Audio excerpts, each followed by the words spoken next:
So if you ask any vegetarian what they stuff for Thanksgiving or Christmas or whatever, it's always the same. They always stuff a squash. And it's just the obvious thing to do, right? I mean, they're out in masses, out in the grocery stores and wherever this time of year, Thanksgiving. And incidentally, when you see, usually, like normally I buy my squash at Save on Foods this time of year because it'll go on sale for really cheap. And I buy loads of them, and I just cover my basement floor, wherever, under beds, wherever you have room, right? With squash, they'll keep. So if you just buy ones that don't have blemishes, for the most part, like cuts into them, then the people who produce them, they wax the outside, so they keep. And you can buy all of your squash that you need when they're on sale in the fall, or I mean, if you grow them yourself, then fine. But I mean, I go through way more squash than I could possibly have the space to grow. So anyway,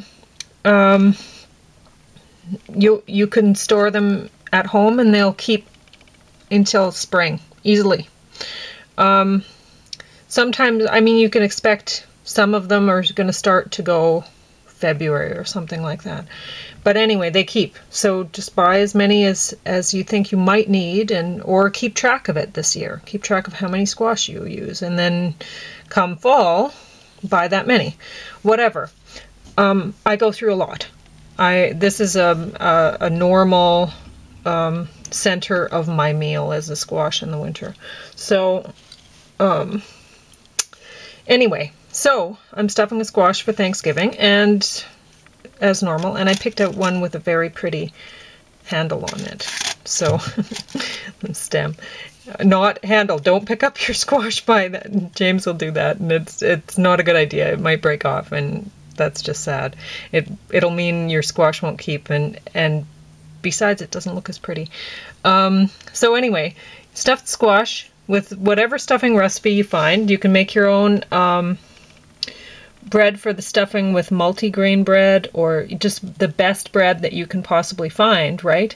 And then it's a healthy meal. It's a healthy part of the meal.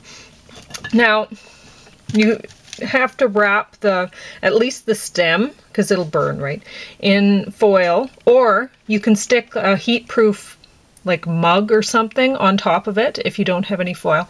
Now, I do have foil, and I am going to use it. I'm also doing these humongous beets, which I will turn into, like, we'll eat a little slice of them for Thanksgiving dinner, but then I'll turn them into protein bars, beet and chocolate protein bars from Do-It-Yourself Protein Bars by Jessica Steyer. Only I make mine a little bit different. I mean, this is how you do it, right? You try a recipe and then it ends up changing to whatever you want to do with it later on.